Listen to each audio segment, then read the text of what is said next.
All right, everybody, we're back on Skywatchers Radio right here on PSN-radio.com. And like I promised, we have the one and only Mr. Robert Morningstar on the line with us. And he has been listening in, and he has a thing to say about what we were talking about here with dealing with Trump and Lying Ted and Lying Ted's daddy. Welcome to the show, Robert. Welcome back, my friend. Hi, it's great to be back. It was great to listen to you. You brought up some really amazing things, and I'm ready. Thank you. Matt, let's talk about the UFO thing that you were talking about. First of all, I didn't know Chris Matthews covered it today, but yesterday I was downstairs with my mom and having lunch, and I was amazed that MSNBC did a half-hour show on Area 51 and the alien interview. And I said to myself, what is going on? MSNBC, the interview where the alien is being interviewed by a telepath and then he gets sick? Which show? Right, and he dies on camera, supposedly. Yeah, which show on MSNBC? Oh, it was in the middle of the day, I don't know which. Wow. They just dedicated a whole half hour. And, the guy, the leaker, Victor, in background. Yes. I said, what? And I'm in close contact with Stephen Bassett. And interestingly enough, on my birthday, I published one of his paradigm research articles about Hillary Clinton saying that she was going to leak the UFO stories if she got the information. And it was 2 days before the Benghazi hearing. And won't you know it, the next day, just as everybody's jumping onto UFO Digest to read it, I got hacked. We got hacked, and we got knocked off the air for 8 days. So I remember when you said you got hacked. Oh, it's 8 times in a year. And every time we put out the last time was last week, we put out UFOs and Nukes, Robert Hastings. Mm-hmm. The most important issue, the one that drives the military up the wall, the one they dread to reveal to the world public, is that UFOs have made it very clear that they're not going to let anyone destroy the world through nuclear war. UFOs have come over missile bases. The Rendlesham Forest incident is called Rendlesham Forest because they want to bring your attention to the forest instead of Bentwaters RAF, Royal Air Force Base, which was a nuclear weapons depot. The Minot, South Dakota Air Force Base, Maelstrom was another one. The UFOs come in, they disable missiles, they start to launch them, but the most amazing thing is they change the targeting on the missiles. And that's telling Washington and Moscow, if you think you're going to fire this missile and it's going to land in Moscow, don't be surprised if we send it to you in Washington. Wow. Nice little present for you. That is a warning. Another story that I broke last week is one that's been going on for years with the U.S. Navy. All atomic missile submarines are all being tracked by UFOs. And the first telling of this story is in the book called Out There by Ralph Blum. It came out in the 1980s. And the first chapter talks about how the U.S. military was using remote viewers like Ingo Swann and targeting military facilities. So they decided to target a submarine. And the remote viewer found the submarine under the Atlantic Ocean. And then the remote viewer went into shock because he also saw the UFO tailing it. So this is a big issue. There, in a sense, isn't that a USO now, not a UFO? No. The submarine was underwater. The UFO was over it in the atmosphere. Also, it was outside of the water. It was tailing now, from talking the air. About USOs, on May 2nd, the people in Yorkshire, England, were driven into panic practically because so many loud explosions were detonating over Yorkshire in the city of Leeds, the city of York, that they actually, some people thought it was an atomic attack or terrorists detonating bombs. And it turns out that the RAF scrambled 2 Typhoon fighters to go to intercept a UFO that came out of the ocean.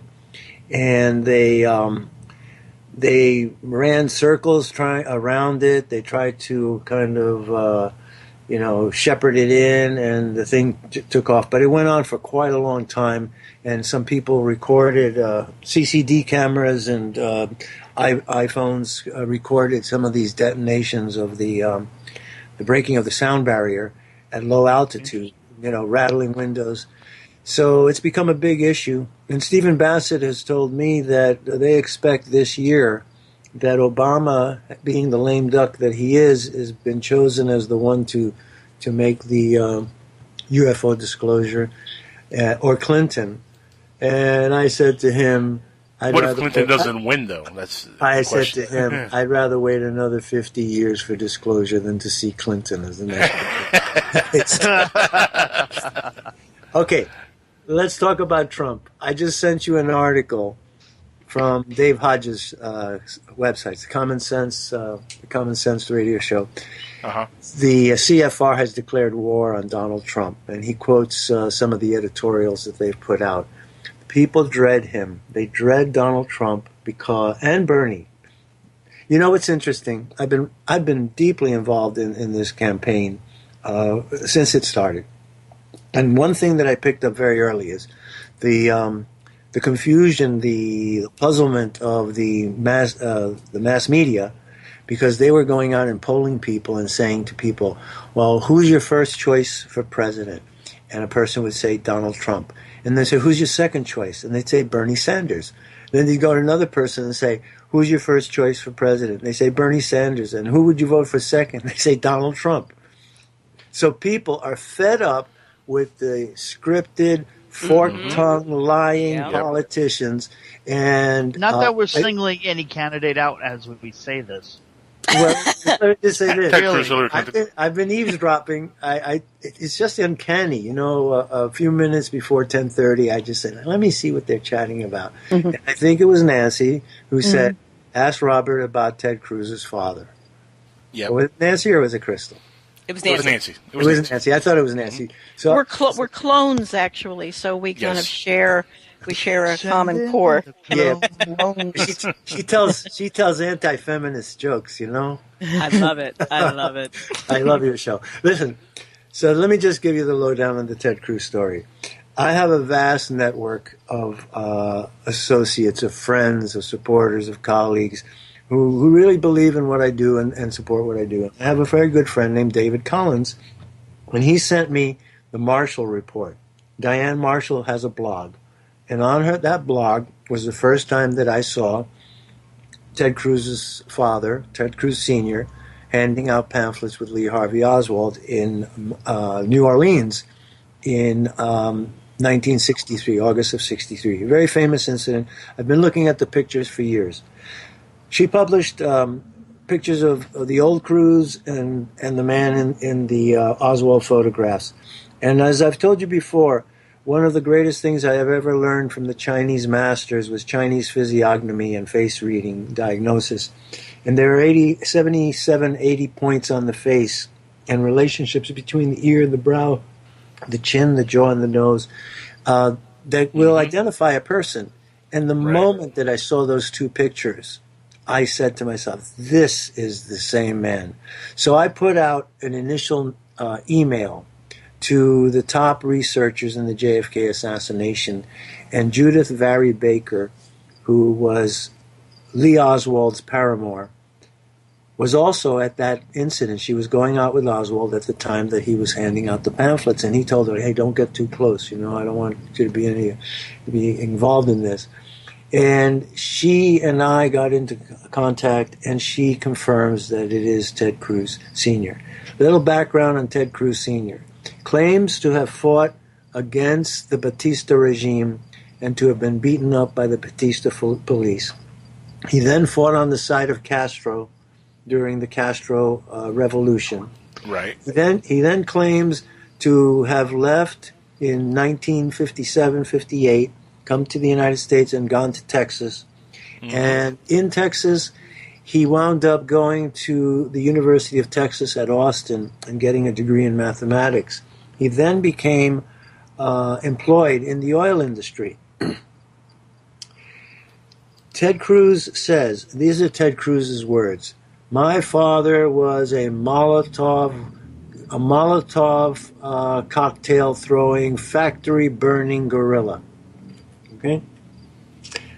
Now that means to me that he was Molotov cocktail throwing for Castro, but more likely right. Molotov cocktail throwing and factory burning operative Operation Mongoose.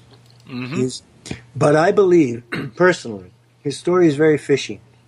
He says that he left Cuba before Castro declared himself communist, that he then went back to Cuba, and that he went around speaking and apologizing to all the people that he had convinced to follow Castro. And I say that is total hokum, because if Ted Cruz Sr. had gone back after Castro took power and started speaking and saying, I'm sorry that I asked you to follow Castro, apologizing, he would never have left Cuba alive. Correct. So I believe that he was a double agent, but that ultimately the good life in America, the riches that were conferred upon him by the Bush oil cabal, convinced him that he saw the light.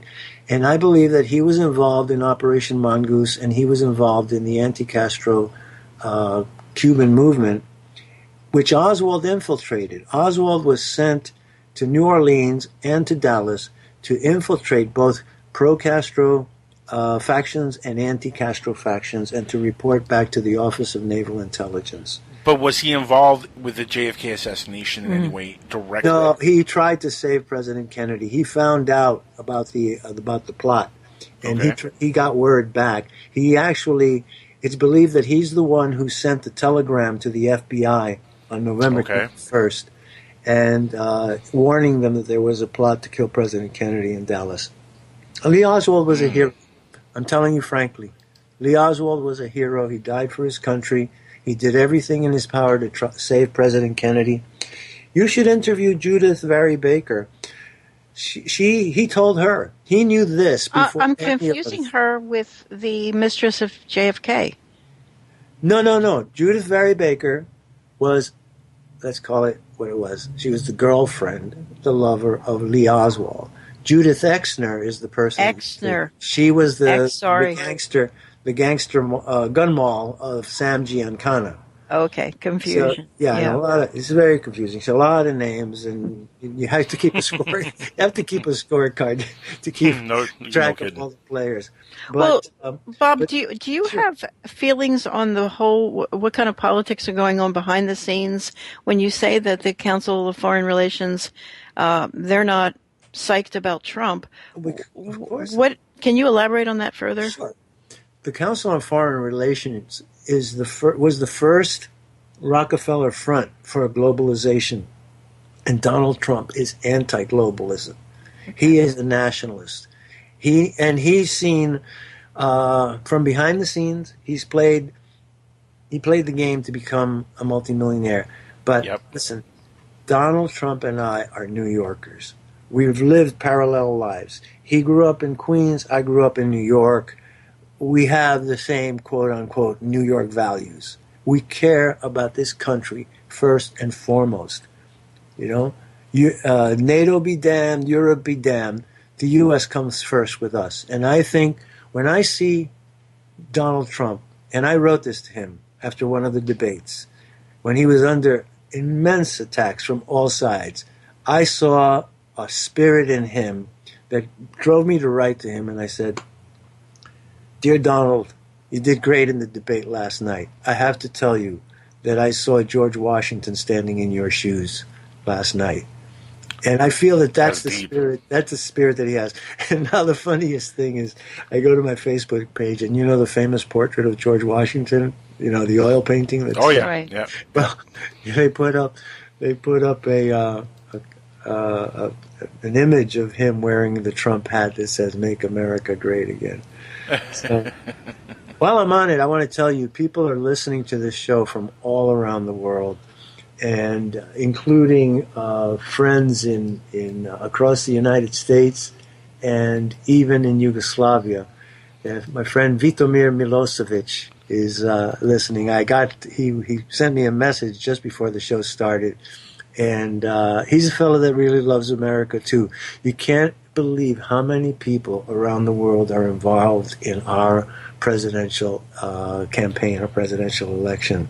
How is Trump seen across the seas? I mean, and as a businessman, we know that he's taken kind of kind of as a goofball. But during the politics, during the GOP elections, how is the rest of the world looking at him? Because he was very vocal against Obama, who was popular outside of the U.S. and some corners of the world. It's split the same way that it is split here. But most people that respond to my Facebook page or email me or call in, most of them hope that Donald Trump can straighten out the situation economically and politically here. Mexicans. Not so much. No. Mexican Americans.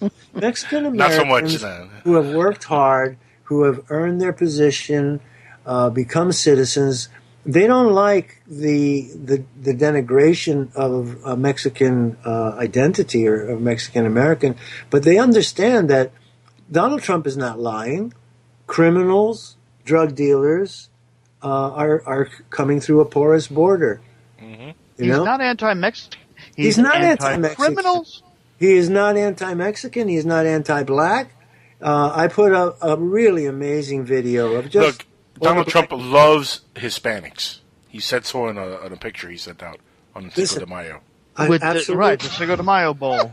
He loves Hispanics. No, he does. He hires them. He hires the best. You guys should come to New Best York. ones. I worked in the Trump building as a Tai Chi teacher in one of the the health clubs there, and the manager was Puerto Rican.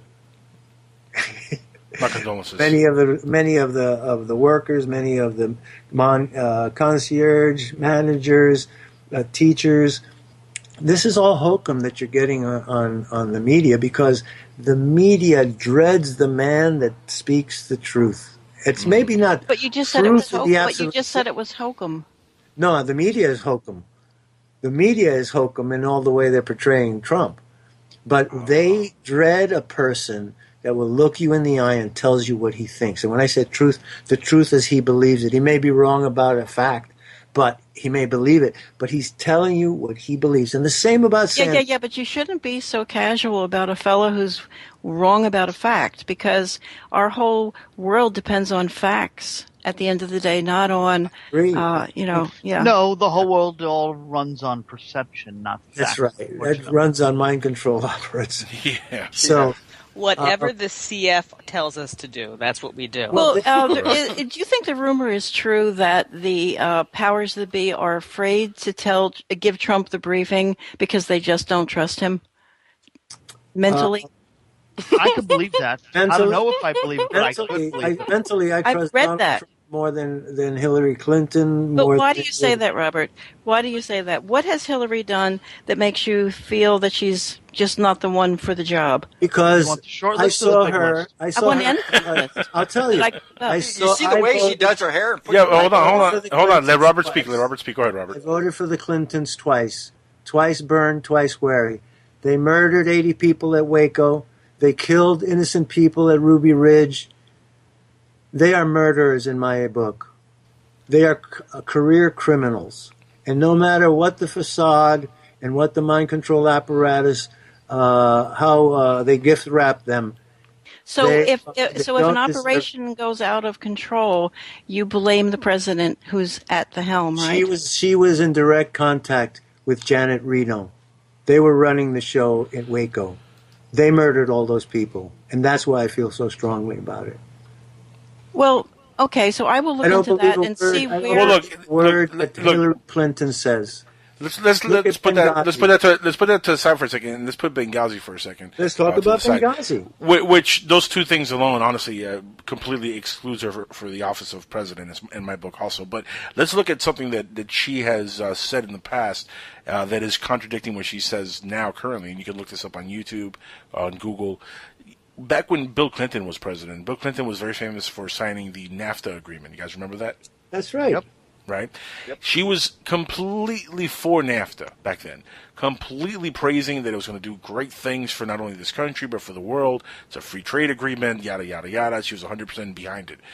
Since she's been running for president, She has been using this speech that she is against NAFTA, that she's been against it from the beginning, that it's been a failed program. That's the lingo she's using now. There's concrete evidence that not only was she for it, but she was promoting it, and her husband's the one that passed the thing. Right. So why is it that she is contradicting so much of herself and flip-flopping from one view to the other? So you have to add Benghazi, add the other incidents, add this to the pile. It keeps piling on and on and on. You want me to give into my list here? No, yes, please. Because it piles on the level of BS from this woman. She picked up on that because Bernie Sanders was pointing it out. And she has been stealing his agenda. Completely, yes. Out of convenience. Yes. And so... Yep. But that's what we would want. I mean, if we had any choice, we want. No, we want honesty. We want a person who sticks to their guns, who says, come on, "This is what I believe, and I'm sticking to my guns on it." From the White House. TPP. I want to stop the TPP, the Trans-Pacific Pact, and the TPIP, which is the one for Europe. Listen, folks, you hear these things, but I don't think that people study them and read them. Mm-hmm. The TPP has 12 countries. And they will allow free trade zones for these 12 countries. And a free trade zone is an area of land that will be given to these countries to create an enclave of that country.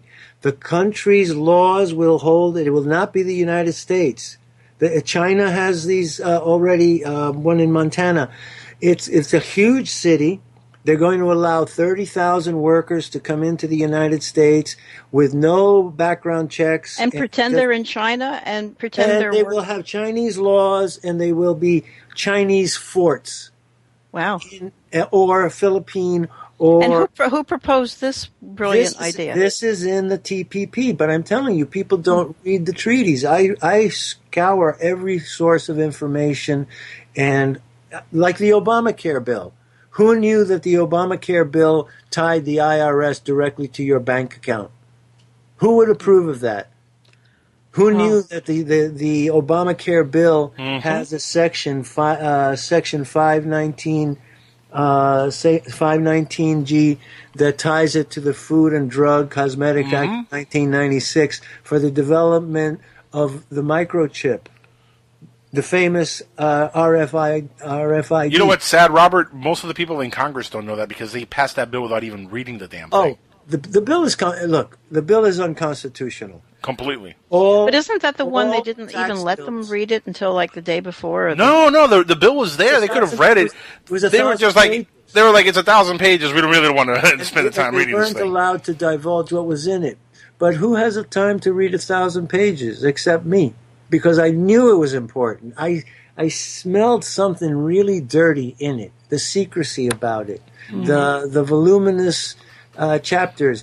But, as I went through it, I was going through it with a fine-tooth comb, and then I came across this little paragraph that said it was tied in to the Food and Drug Cosmetic Act of 1996, Section 519G. So I went and I looked up that act, and that deals with the development of the RFID, the radio frequency identification chip. Wow. And then don't forget that Hillary Clinton, during Bill Clinton's first term, was pushing for the Hillary Care of that time. And she was pushing for the development of this chip. And she was using the ruse that it would help find lost children. And they went through the test of the initial radio frequency identifying chip, and they put it in a lot of dogs. So you could, how sweet, you'll never lose your pet. Well, you lost your pet a year later when all these cancers developed and killed the animals because the thing is toxic. True story. So all of this is, look, friends, I see us under a tremendous onslaught that's been going on for 20 years, and it's a complete... Longer, socialist, Much longer. Socialist communist takeover of the United States. It's a wolf in sheep's clothing.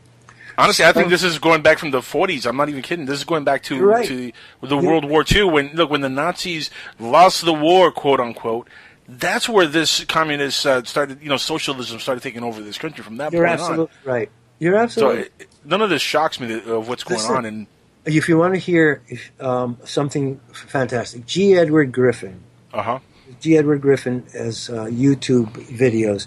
In 1984-85, he interviewed a KGB defector named Yuri Bezmenov. And Yuri Bezmenov told G. Edward Griffin the whole plan in 15-year sequences of how they were going to take over America. And the 3 phases were, the first phase, demoralization. It would take 15 years of demoralization, then 15 years of destabilization, and then comes normalization. Normalization in their vocabulary was the communizing of the nation. And this was a pattern, a plan that they used in all of the countries that they subjugated. The demoralization of the United States began with the John F. Kennedy assassination. The loss of faith, the loss of confidence, the befuddlement, the fooling of the public, the leading us then into the depressions of the Carter era. Then the social upheavals that came in the 80s and the 90s. That's the destabilization. We are a destabilized nation right now. And the normalization in their playbook will be when they can communize the whole country. So that is why I'm totally against Hillary Clinton, globalism. I am America first. I grew up to be an unhyphenated American, and that's what I consider myself. So I'm doing everything in my power to see that Donald Trump gets elected. And Bernie Sanders is not much better, folks. If Trump, listen, people ask me the same question. People ask me the same question. Well, how about Bernie? How about Bernie? Love Bernie. I take Bernie over Clinton. I'll tell you honestly, because he's a forthright, straight-talking guy. And Clinton is a pathological liar. That much is true. That's all I got to tell you. And you know what? Let me say something. The election of Barack Obama was not elected by black and Hispanic people. He was elected by a majority of white people. And the white people, I don't like the term because we're not white. We're more of a pink and rosy red or all various Caucasians. But I consider the election of Barack Obama a vanity vote. The Caucasian population wanted to prove to itself that it wasn't prejudiced, that it wasn't bigoted. And that's why I call it a vanity vote. And the idea of voting for Hillary Clinton simply because she's a woman and everybody wants the first woman, forget it. It's the same kind of vanity vote. So I think it's a little bit deeper than that. I think Obama was prepared and pre-manufactured to be a president. Oh, yeah. And the reason I say that is because, Obama fits a demographic that none of us here fits. He is both white, he's both African American, he's a person whose face fits the global structure of the planet. Hell, he looks like Nelson Mandela a little bit. I mean, this person looks like everybody, like the everyman. And when he came out and he did that Democratic speech years ago, where everybody was like, wait a second, who the hell is this guy? I think from that moment on, they said, we have something here that we could use to brainwash the masses and ease some tensions in certain areas. And I think he was prepared and manufactured for that because he was vetted by the Council on Foreign Relations. That's right. And he is a very charismatic person, and that's why they picked him and used him. Don't forget I don't think it's so much that people went out to vote, not to cut you off, Robert, but I don't think it's so much that people just went out to vote because they found a pretty face. I think it's because people went out to vote, but he was already pre-elected. The vote didn't even matter, I think. In a way. But don't forget, Nelson Mandela was a communist terrorist. They murdered a lot of white people with their the South African necktie. They would throw rubber tires on a person and then light them up. His wife murdered. Had a great smile though. He was a nice looking. Oh yeah, wonderful grandpa. Yeah, but forget about it. I'm not in the. Really, you have to go there. I'm on the train with Martin Luther King, and he would never have approved of the tactics of the Democrats today. Let's talk about Saul Alinsky, the playbook for the Democratic Party, Rules for Radicals. Saul Alinsky was a radical communist who wrote a book called Rules for Radical, and Hillary Clinton did her dissertation on Saul Alinsky. Well, when you open the book and look at the preface, Saul Alinsky dedicated the book to Lucifer, whom he considered the first rebel. Really? Yes. Wow. Check that out. Okay, Check it out. That's just crazy. Listen, I'm telling you who these people worship, what they aspire to. Tyranny. And tell us the name of the book again. So it makes Rules for Radicals. Okay. Saul Alinsky. Saul. You know, sometimes He's the one who came up with the term of community organizer. Mm-hmm. And Saul, like Better Call Saul? S-A-U-L. Yeah. Gotcha. All right. Saul Alinsky. But sometimes intellectuals, and he was a University of Chicago, I believe, intellectual. Sometimes they throw stuff like that out just to kind of make jokes with the crazy people who think, oh, good and evil. Say, I guess people who take Satan very literally, and I know you're going to say you do. But you don't take him as literally as probably a born-again Christian does, do you? Right.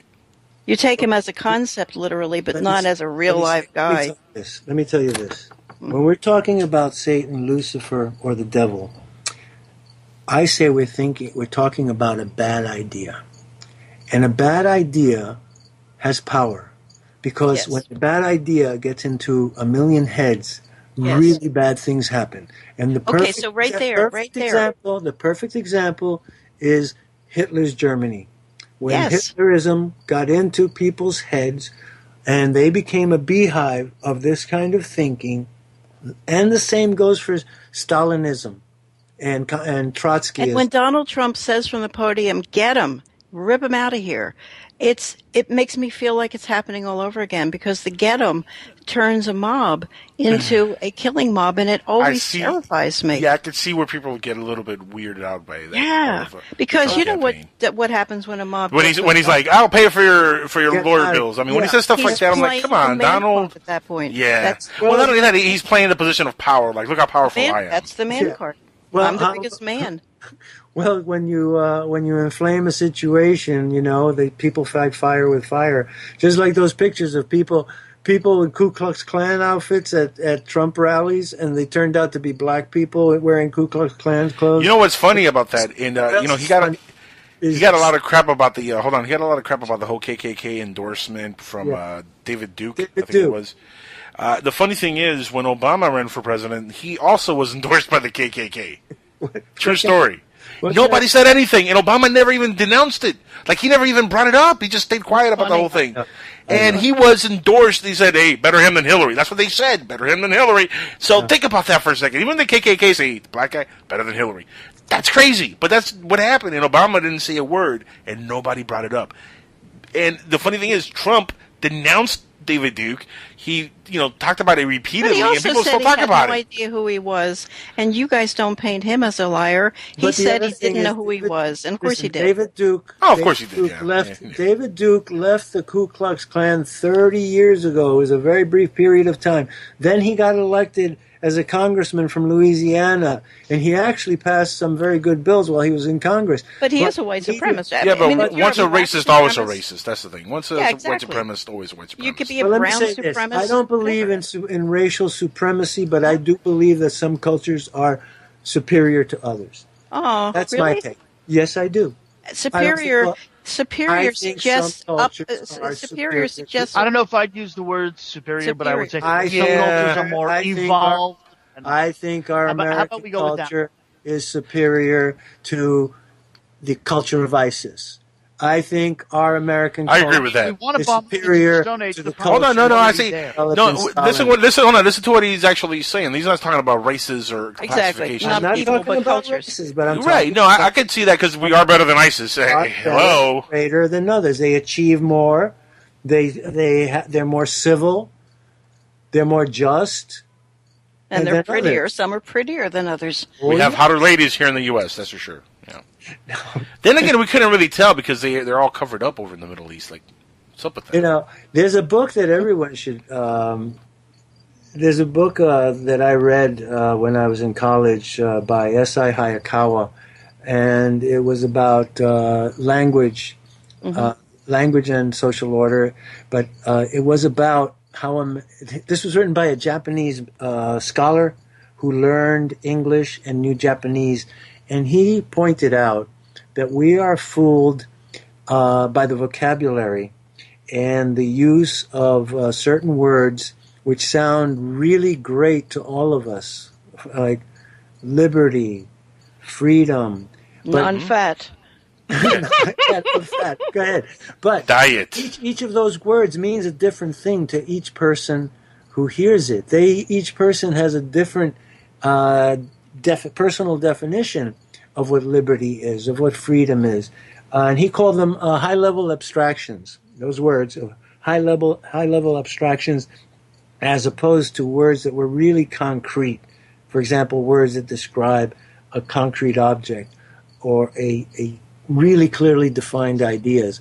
And he saw that the rhetoric of American politics is loaded with high-level abstractions that 1 million people will hear and 1 million people will like, but 1 million people will have 1 million different definitions of a high-level abstraction. So isn't it great to be American? This is a great conversation. No, we really, people are afraid to speak out, to say what they think. People have been cowed by political correctness into being afraid to say something controversial. That's very true. And it's sad because, Robert, it's become kind of like a 4-letter word to say that you're proud to be an American. Oh yeah, and what about white guilt?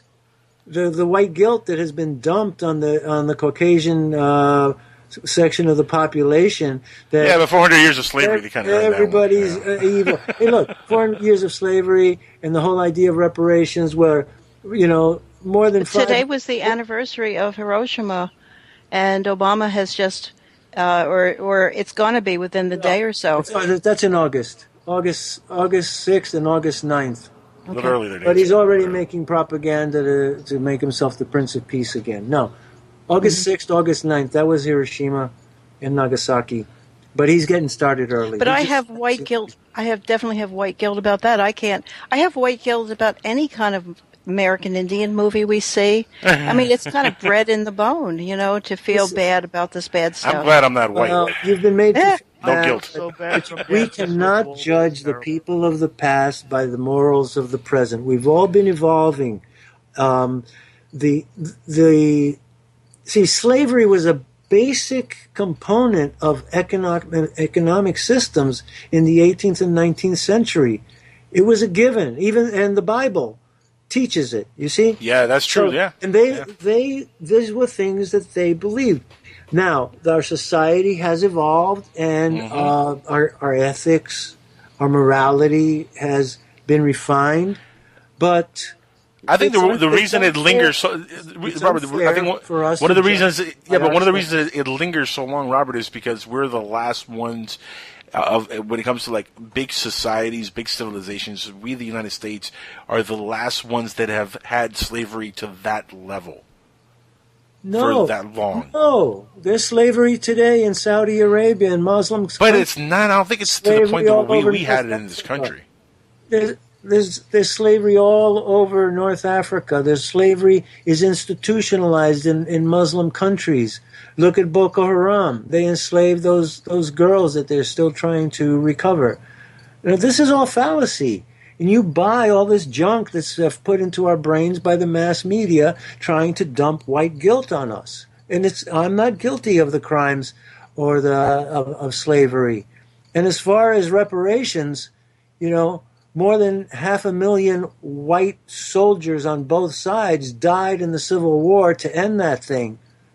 All right? So don't give me that. I'm sorry. I'm not buying it. Now, I wouldn't say that I wouldn't ever say that, white people should feel guilty about things that happened in the past. But far as, you maybe a little bit, because we still kind of celebrate Columbus Day, and that's fucked up. Yeah. Exactly. Completely fucked up.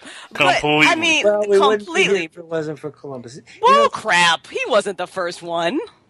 But, of course, here's an argument. Come on now. But hang on. But the point that I was going to make is, wouldn't you say that we still have a problem with those issues? So maybe not white guilt, maybe not political correctness, but we still have evolving to do, and we could still all work on being a little bit kinder. And this is exactly why the aliens won't talk to us. And this is why Trump should not be allowed to say the stuff he's saying. Have to stop pointing. Well, he can say it, but I think people have to stop listening. Yeah, well, it's not even that. I think the fact political correctness. But listen, the finger of racism is being pointed all the time, and I say to people, and black people in particular, and who are really jump the gun on pointing the index finger of racism, just remember, when you point the index finger of racism, 3 fingers are pointing back at you. And I have experienced racism from everybody. And so no one's free of bias. And no one's all guilty of racism. The white population, the Caucasian population, has worked to make black people equal. It would never have happened if there was that's right, and white supremacist you can thank a lot of politicians for that as well. Both sides of the aisle were very supportive. You can thank right, but you can absolutely you can say that and still recognize that there is still an issue. So maybe every time a black person says, because there's extremists on every side. We have a tendency to take things to the extremes, but at the same time.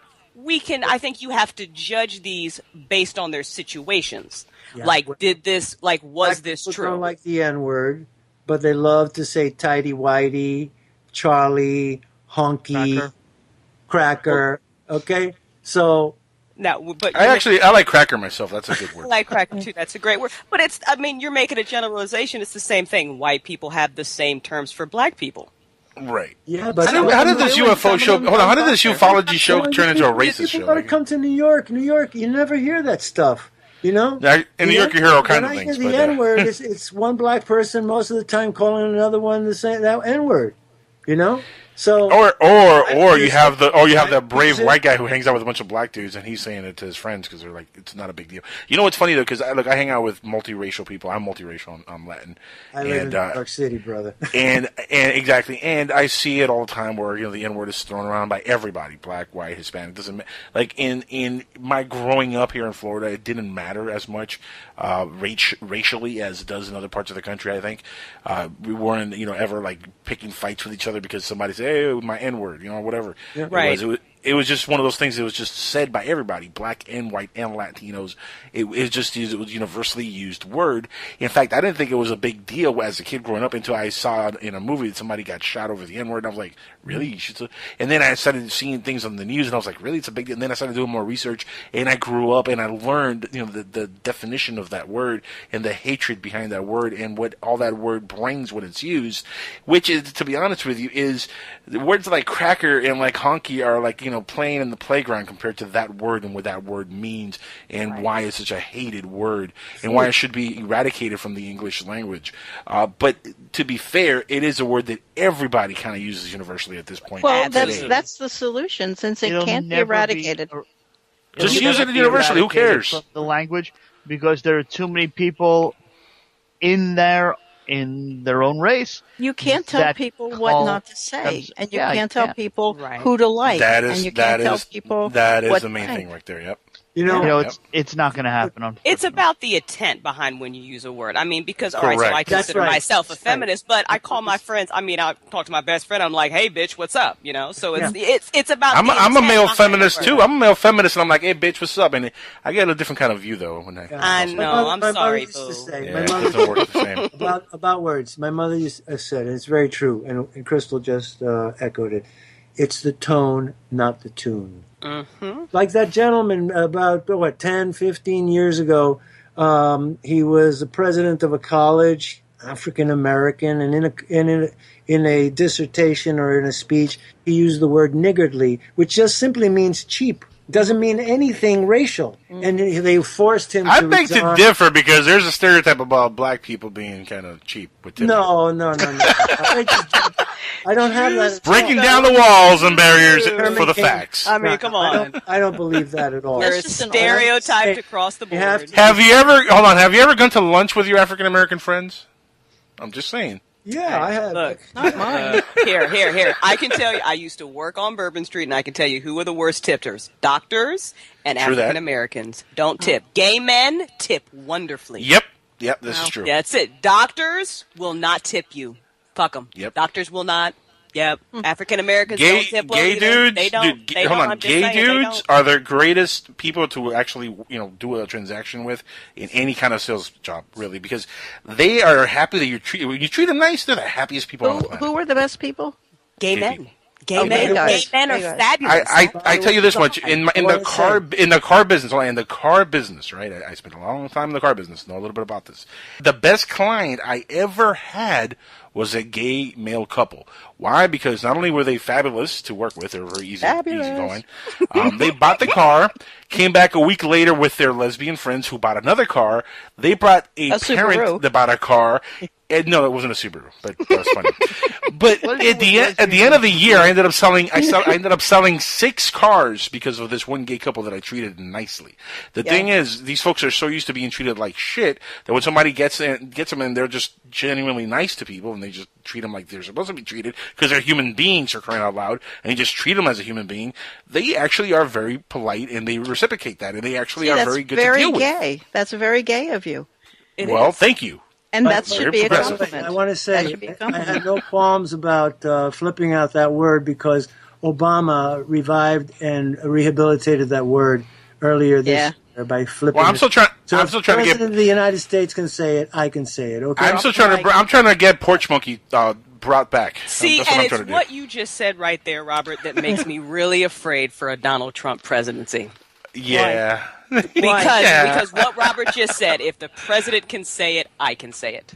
Let me tell you guys something. Let's talk about the Second Amendment. Preach on, Crystal. Hang on. Let me tell you about Preach, Crystal. Preach. That I had in Florida. Okay, preach, this is why, preach. as a short, non-white person, I'm really afraid. I used to. We got 2 minutes before break. Go ahead. Preach. Real quick. I used to host a trivia night at a bar down here in Port Orange. Okay, we do it live. I read out questions. I've got like 10 teams. They're regulars. They always come to play, and there's this one asshole table. Okay, so they're shouting out answers very politely. I know how to talk to people. I go over there and I'm like, hey, you can't shout out the answers. I love it if you guys played. It's free to play. Blah blah blah. Old white man got in my face to the point, I swear to God, I thought he was going to hit me and cuss me out. And then on the way out, called me a cunt and told me to make sure that I got my green card. Wow. That's the type of You don't even look like an illegal immigrant. Apparently I do. I look like an illegal immigrant. Political correctness can really come in handy when people are just shamed by bad behavior. And when they shame others by bad behavior, it's really a good thing. It really is. I mean, seriously, if he had lots of friends in the bar. Well, I would hope that somebody stood up for you. Yes.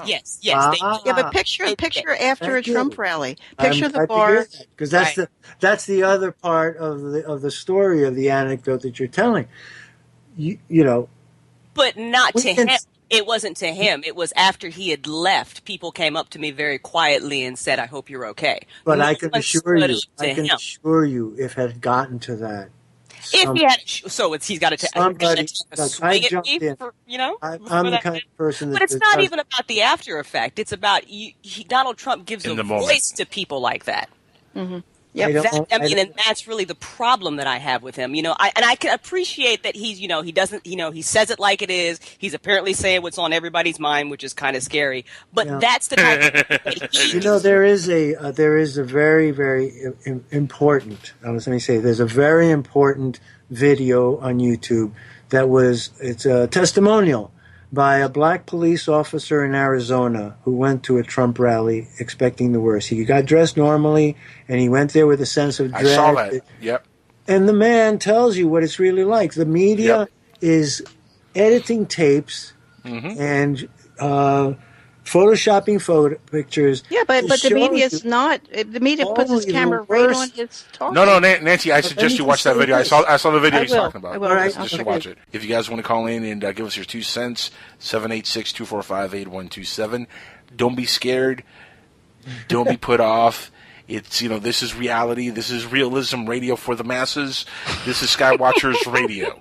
And switching topics a little bit, even though it's been a very interesting debate so far, or very interesting subjects so far, I heard through a little birdie that sang in my ear earlier that you are involved in a movie with the Grandmaster of Kung Fu, Karate, Tai Chi, and all the martial arts put together, Mr. Bruce Lee himself. Yeah, he appears in an interview in a film that opened last Friday in Los Angeles. It's playing through this week at the Laemmle Music Hall. Laemmle. Laemmle. I love the Laemmle. Oh, for those who don't know who Laemmle was, Carl Laemmle was one of the great producers and filmmakers of the 1930s, and we know him best for his classics Frankenstein with Boris Karloff and Dracula. Well, this is the Laemmle in New York, right?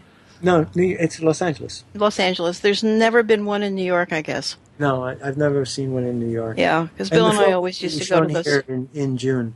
But I'm very proud to be part of it. I've been studying Tai Chi for 45 years now, and I was very fortunate to be the last student of the late Grandmaster Cheng Man-ching.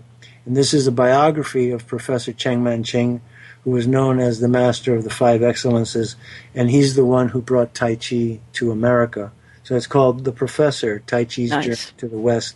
And it deals with how he broke the taboo of the Chinese culture that no Westerners should be taught martial arts because it was betrayal of a cultural secret.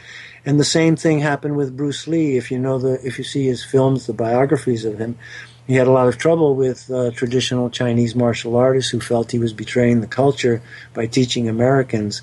And some of the Americans that he taught were James Coburn and my classmate Kareem Jabbar. Kareem Abdul-Jabbar, yeah. I went to school with Kareem Abdul-Jabbar. You went to school with Kareem? No kidding. What? You lie. I'm not lying. You're making that up. Tell the story. I went to cross your finger and hope to cross your heart and hope to die. I went to Power Memorial Academy, and I was about 5'8", when I was 15. Yeah, and he's like 20 foot tall, like that. And he was 7'1" already. So he was a junior when I was a freshman. And his original name was Lou Alcindor, wasn't it? Lou Alcindor, of course. We all called him Lou. Hey, Lou, how you doing? So listen to this. We used to have to go through floors. It was a six-story building, and the classrooms were from the second floor to the fifth floor. So we used to have to go shuttling between floors to change classes. And one year, his schedule and my schedule were really just in sync. He had to come down as I had to go up, or vice versa. And then I would be hustling to class, and I'd open the door and walk through, and I'd see a belt buckle in front of my head. And Just like a girl. I'd look straight up, and then there'd be Lou looking down at me, and he'd give me this look like, "Come on, kid. I'm 7'1", you're 5'8". Who do you think ought to move out of the way?" Okay, excellent logic. Did you think back then that this guy's destined to go pro in the NBA? Oh, he was the greatest in the country then. We were the national champions. We were we were real jocks. Everybody played basketball at Power Memorial, and there's a beautiful biography on either it's Showtime or HBO. Lou Alcindor, the Kareem Abdul-Jabbar biography. Very good chance to watch it. While I'm at it, I really want to say I cherish my years at Power Memorial Academy, and I thank God that his coach at Power was my coach, and he ingrained in us a dedication and a love of athleticism and physical discipline that is still carrying me to this day. And his name was Jack Donahue, and he became the coach after Lou graduated. Jack Donahue became the coach at Holy Cross College, and then about 10 years later, I was watching the Olympics, and the Canadian national Olympic team was playing, and Jack Donahue was their coach, and I was thrilled. And I said to everybody, "Hey, everybody, that's Jack Donahue. He was my coach in high school, and I can tell you something about every player on that basketball team. They're all wearing 2 pairs of socks, and the inner sock is a white cotton sock." Because when the first day that I went into gym at Power Memorial, Jack Donahue was my coach, and he said, "Gentlemen, this is your first class. You're here to learn athletics, but I'm going to require one thing. Do not come to class unless you're wearing 2 pairs of socks, and the inner sock has to be a cotton tube sock. And he went, what? 2 pairs of socks? What is that? He said, gentlemen, I have taught basketball for 20 years, and I have seen men get blisters and blood poisoning wearing a colored sock. The blister breaks, the ink runs, it gets infected. You wear 2 pairs of socks, and you will never have a corn, you will never have a blister, because when the stop-and-go skidding happens, the socks will take the abrasion and not your foot. And ever since that day, I have worn 2 pairs of socks, and I'm wearing them. Robert, real quick, we've had a question from the chat room, and we've had it for a while, and I promised that I'd get it in. The question was, do you think the USA is a breakaway civilization? I think the USA has a breakaway civilization, and we are the first tier breakaway civilization, and we're the second tier. We get the stuff 10 years behind, you know? That's what I believe. Mm-hmm. We are. We're far, far ahead technologically than the rest of the world. But so just 10 years, you say? In some ways, some things. Well, do you believe in that breakaway stuff or not breakaway, but the jump room to Mars? You go into an elevator, or the Bishago story about. You know what? Let me say this about what you just said.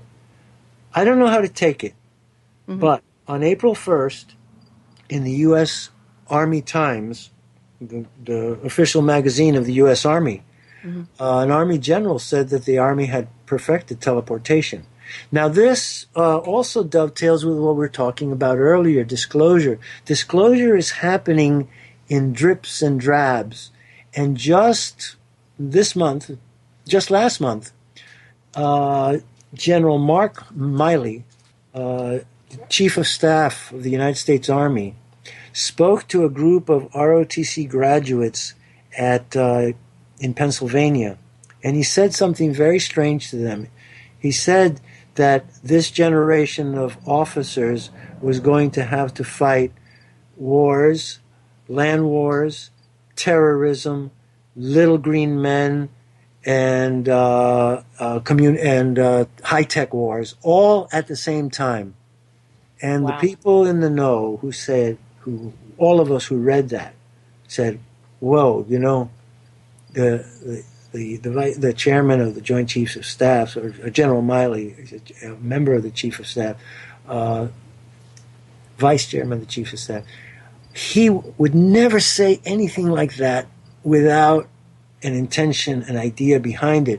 And if you study the work of Carol Rosen, who's worked with Werner von Braun, Werner von Braun warned her that we would have to fight wars, and these would be the excuses for maintaining the military-industrial complex, and that after the Cold War there would be a war on terrorism, and then that we would have to fight aliens from outer space. So General Mark Miley bringing up this subject of this generation of Army officers would have to fight little green men, and then Stephen Bassett talking about disclosure and Hillary Clinton and all of that. It's happening. You know, I've said to people, I don't care if the government tells us about UFOs. It's ultimately we who are going to tell the government that we all know it already.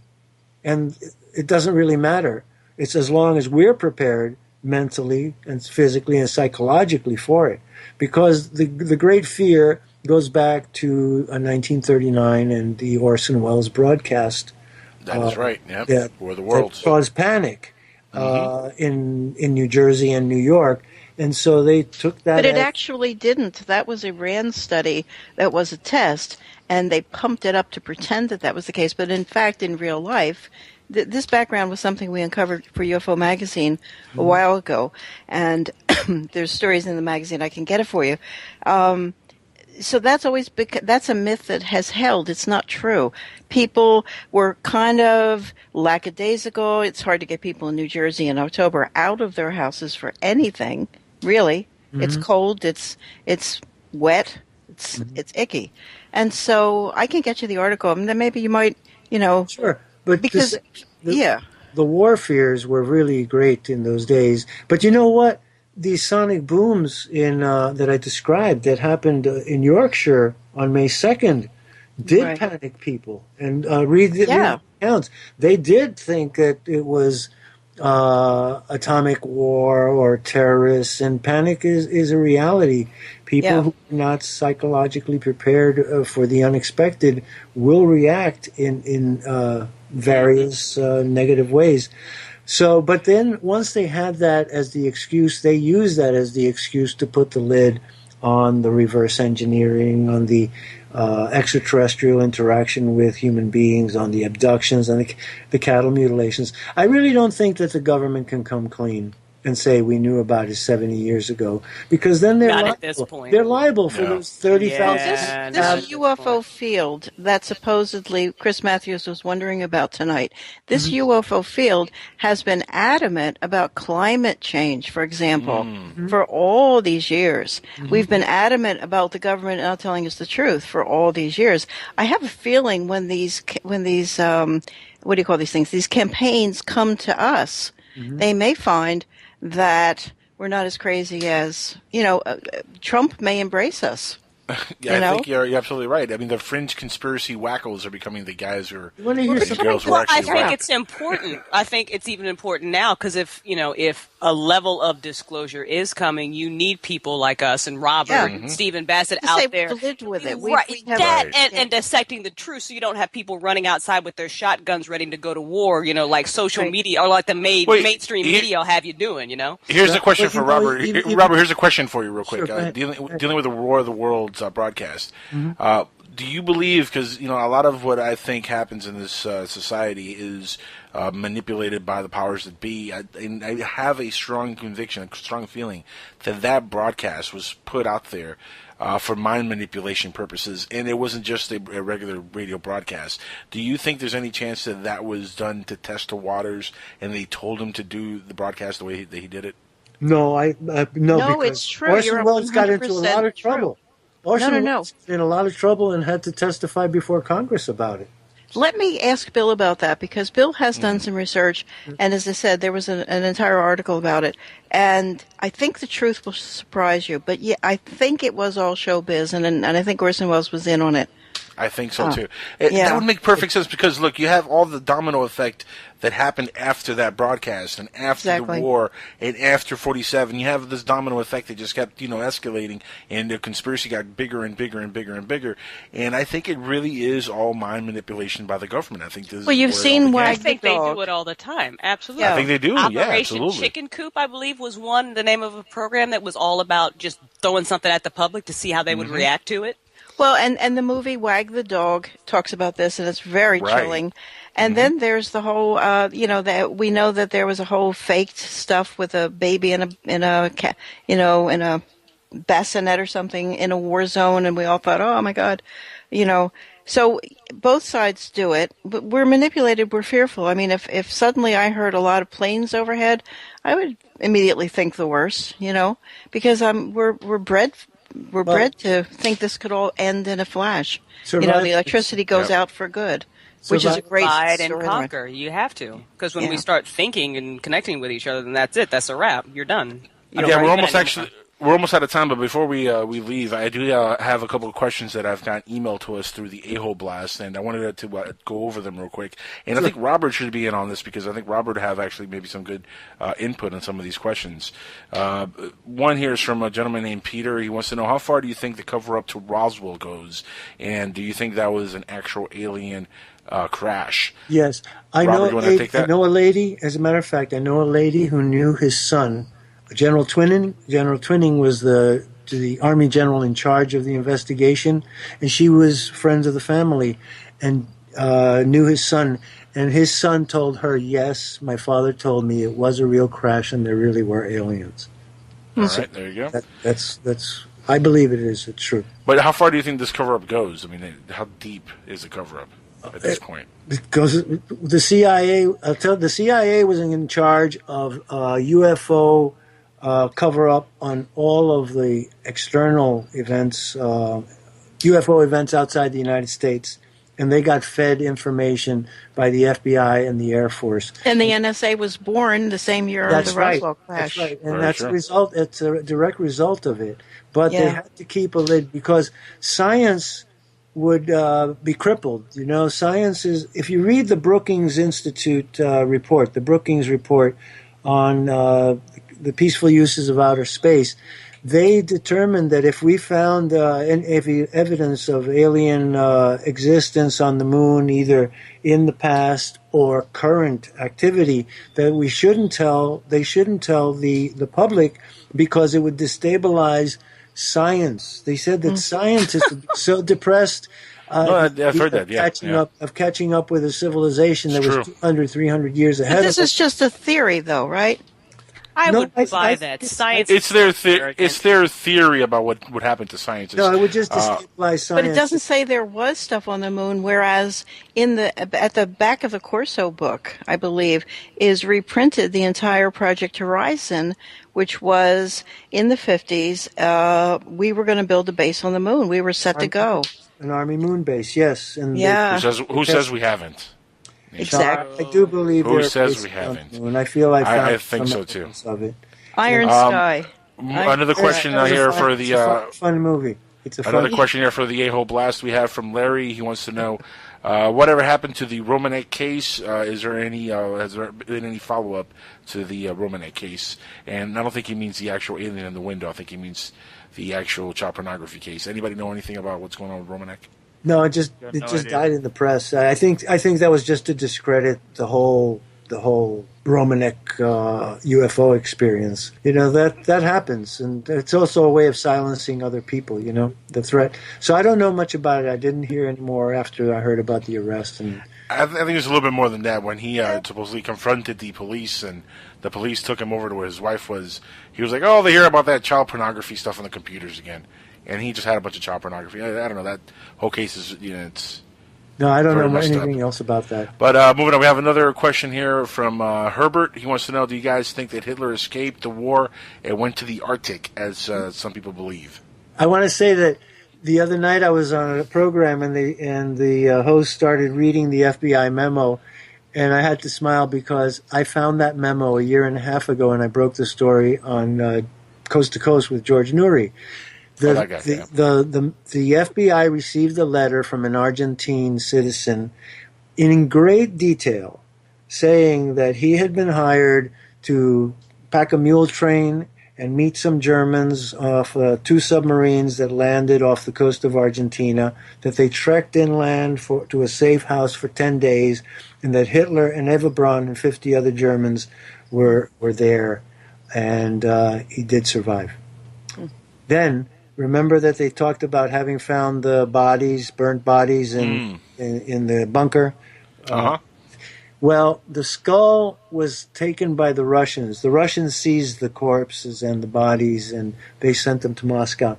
And in 1997, the skull that was purported to be the skull of Adolf Hitler with the bullet hole in it was tested by the Russians, and it turned out to be the skull of a woman.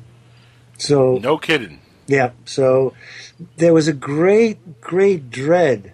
Because, people... that's interesting. Hold on. That's interesting that it might have been a woman's body masquerading as Hitler, because he did have a micro penis, so you can never tell. I don't know about that. I'm not even kidding. This is not even me trying to make a joke. This is an actual true story. How do you know he had Google it. How do you know?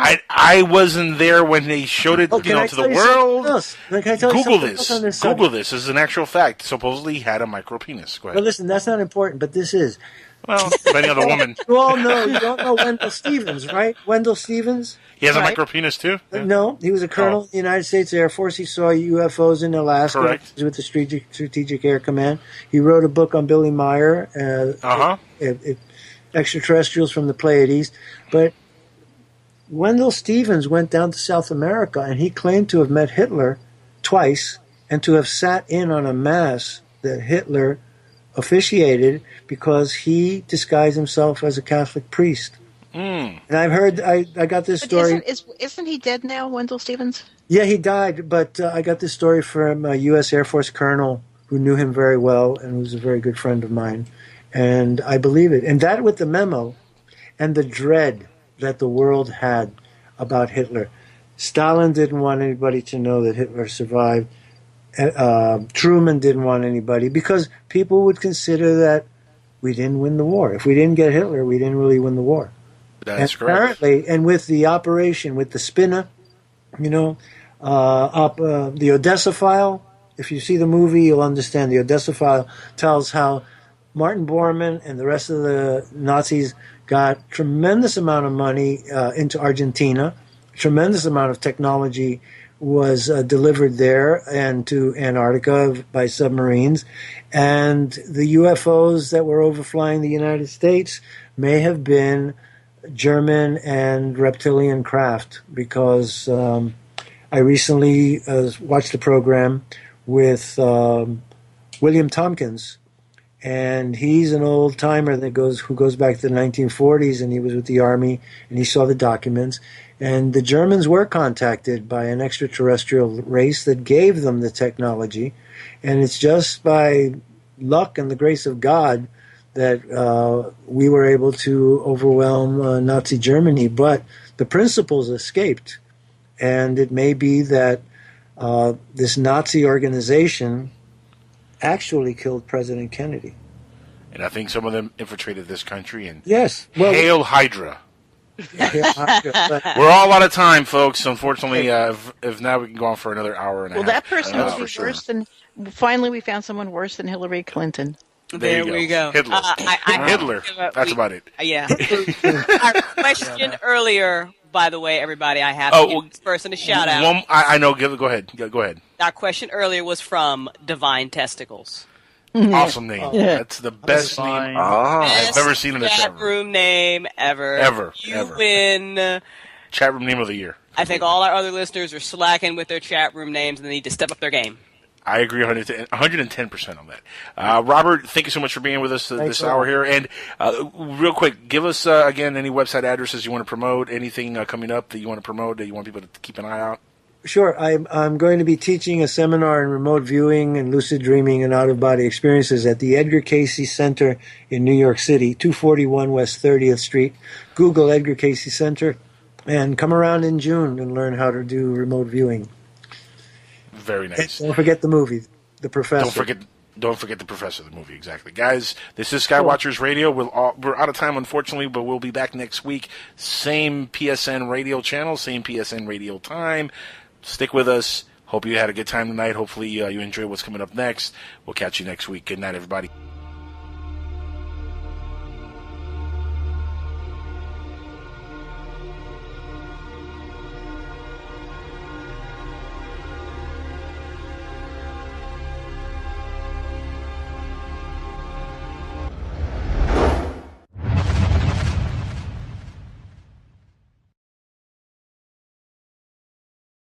Leak the UFO stories if she got the information. And it was 2 days before the Benghazi hearing. And won't you know it, the next day, just as everybody's jumping onto UFO Digest to read it, I got hacked. We got hacked, and we got knocked off the air for 8 days.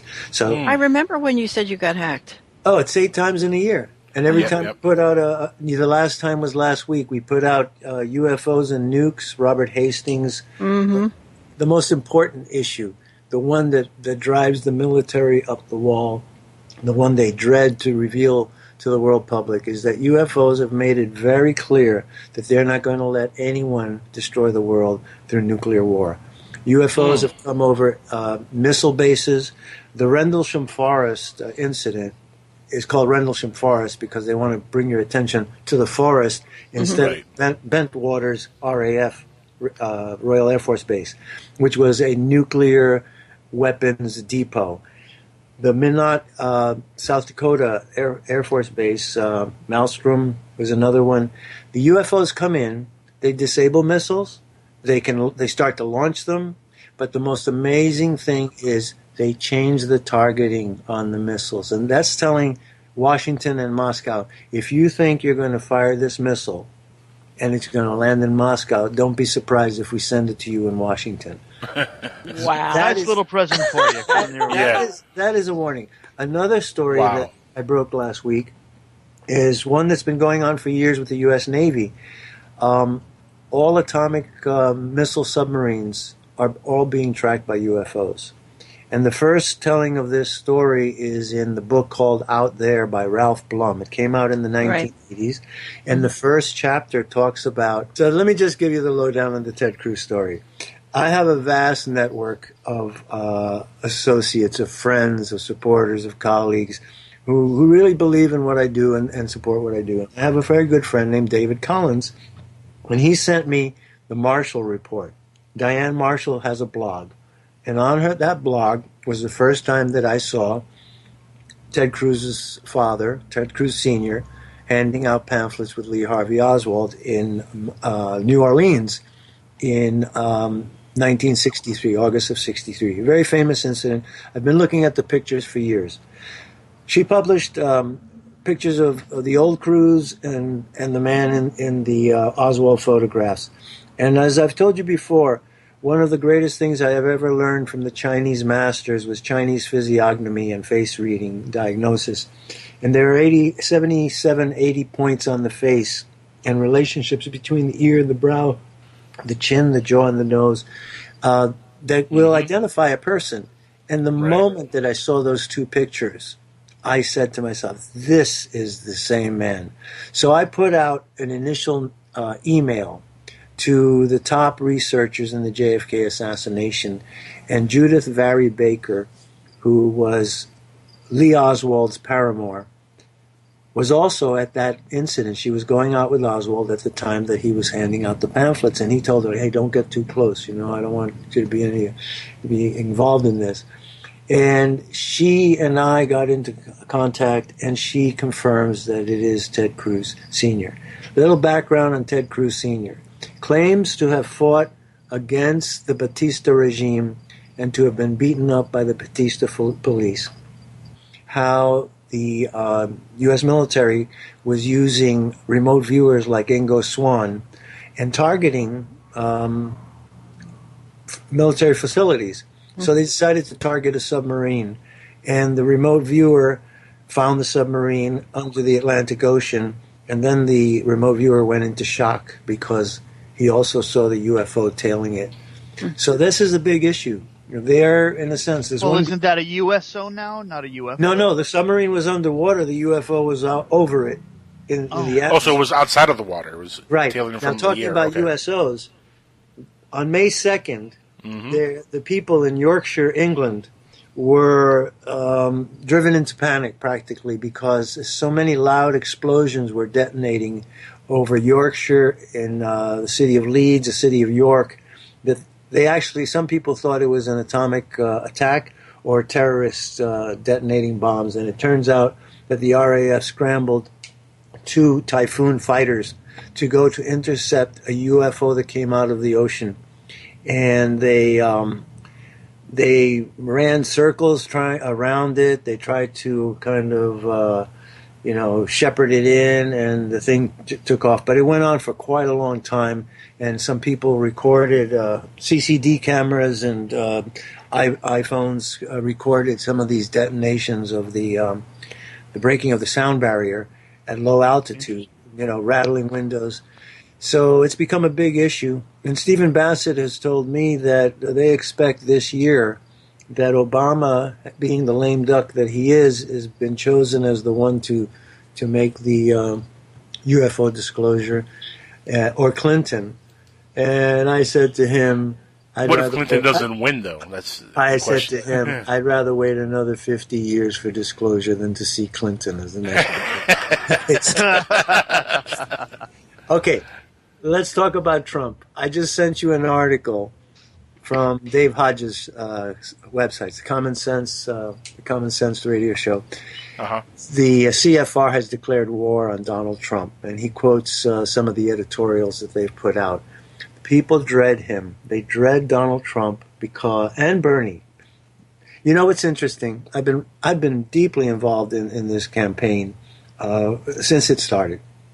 And one thing that I picked up very early is the confusion, the puzzlement of the mass media, because they were going out and polling people and saying to people, well, who's your first choice for president? And a person would say Donald Trump. And they say, who's your second choice? And they'd say Bernie Sanders. Then they'd go to another person and say, who's your first choice for president? They say Bernie Sanders. And who would you vote for second? They say Donald Trump. So people are fed up with the scripted, fork-tongued, lying politicians.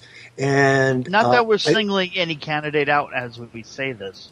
Well, let me just say this. Really? I've been eavesdropping. It's just uncanny. You know, a few minutes before 10:30, I just said, let me see what they're chatting about. And I think it was Nancy who said, ask Robert about Ted Cruz's father. Yeah. Was it Nancy or was it Crystal? It was Nancy. It was Nancy. I thought it was Nancy. So we're clones, actually, so we kind of share. We share a common core. Yeah, she tells anti-feminist jokes. You know. I love it. I love it. I love your show. Listen.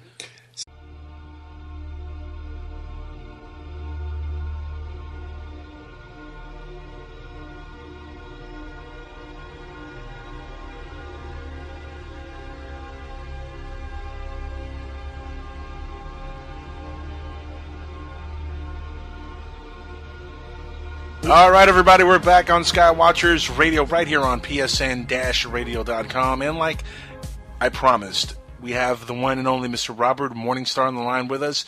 And he has been listening in, and he has a thing to say about what we were talking about here with dealing with Trump and lying Ted and lying Ted's daddy.